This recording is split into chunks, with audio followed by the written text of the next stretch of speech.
हाँ भाई, देखो आपसे कह रहा है वो दिए गए पदार्थ के किसी एल लंबाई, ध्यान से सुनना भाई, तथा ए मोटाई के तार का प्रतिरोध 4 ओमेगा दे रखा है। कितना दे रखा है? यानी कि एल तो लंबाई है और ए क्या है तुम्हारी? मोटाई। इसी पदार्थ, वो कह रहा है इसी पदार्थ के अन्य तार का प्रतिरोध क्या होगा?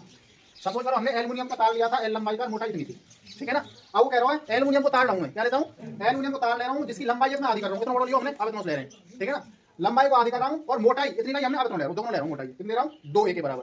तो आपसे वो पूछ रहा है तो आप क्या बताना है इसका? प्रतिरोध बताना है इसका, सेकंड वाले का, जिसकी लंबाई क्या है आपकी? L/2 और मोटाई क्या दे रखी है आपको? 2a। अब दिया क्या आपको? L1 का मान कितना दिया है? L, या आप एक ध्यान रख सकते हो। R1 का मान कितना दिया आपको? 4 ओमेगा। A1 का मान कितना दिया उसने आपको? a। मोटाई पहले वाले कितना दिया तार की? a। L2 का मान कितना दिया उसने आपको? L/2। लंबाई क्या करवा दी? आधी पहले की। और A2 का मान कितना दिया उसने? 2a। मोटाई क्या करवा दी उसने? दोगुनी। कितने करवा दी? दोगुनी। ज्ञात क्या करना है? R2 का मान ज्ञात करना है आपको, यानी कि दूसरा जो तार है उसी यानी तार तो उसी प्रकार का था एल्यूमिनियम का, लेकिन हमने मोटाई तो दोगुनी कर दी और लंबाई उसकी आधी कर दी थी, L/2 कर दी थी। उसका प्रतिरोध बताना है आपको। क्या बताना है? प्रतिरोध। अब आप जानते हो, देखो हल करेंगे तो क्या करेंगे, हम जानते हैं कि वी नो दैट, आपका सूत्र क्या है भाई बताओ?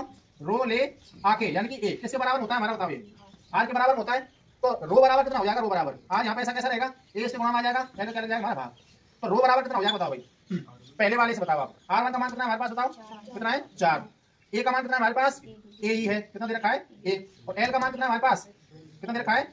एल का मान पहले वाले में एल ही दे रखा है, कितना दे रखा है? एल। तो आपका भाई साहब, अगर मैं आपसे बात करता हूँ, रो का मान कितना आ गया? 4a/L, ठीक है साहब। अब चूंकि हमको किसका मान निकालना है? R2 का। चूंकि R2 बराबर कितना हो जाएगा हमारा? रो हमारा ऐसा कैसा रहेगा? यहाँ पे L1 जगह L2 हो जाएगा और नीचे A1 जगह क्या आ जाएगा? A1 जगह क्या हो जाएगा हमारा? A2। ना समझे बात है? यहाँ पे हमने L1 लिया था, यहाँ पे A1 लिया था, A1 L1 मान रख दिया, हमारे मान दिया गया तुम्हारा। इस मान को मैं समीकरण 1 दे देता हूँ। क्या देता हूँ इसको? समीकरण 1। अब मैं कह रहा हूँ समीकरण 1 से रो का मान रखने पर, रो का मान कितना हमारे पास बताओ? 4 गुणा a/L। तो R2 बराबर, रो का मान कितना हमारे पास? 4 गुणा a/L, ठीक है साहब। अब गुणा में क्या इसके ले लिया, L ले लिया हमने। अब ये तो हमने रो का मान रखा है, L2 का मान कितना हमारे पास बताओ? कितना हमारा? L/2। गुणा में लिखना भाई, L/2 कितना हमारा? 2। अब नीचे क्या दे रखा है? A2, और A2 का मान कितना हमारे पास बताओ? 2a। कितना है हमारे पास? 2a। अब आप मुझे एक बात बताओ, ऊपर वाली संख्या तो हमारी सारी ये रही, रो का मान तुम्हारा पूरा ये वाला था, और L2 का मान कितना हमारा? L/2, और बटे में A2 का मान कितना हमारे पास? 2a। अब देखो काटा पीटी करो, L से L कट गया, 2 दूनी कितने होते हैं? 4। तो ऊपर क्या बचा? 2a बचा खाली। तो R2 बराबर 2a, और बटे में क्या हमारा? 2a। a से a कट गया, 2 एकम 2। तो R2 बराबर कितना आ गया बताओ हमारे पास? 1 ओमेगा आ गया। कितना आ गया? 1 ओमेगा। अर्थात प्रतिरोध कितना होगा उस तार का? 1 ओमेगा होगा। ये आंसर हो जाएगा आपका। करो लो।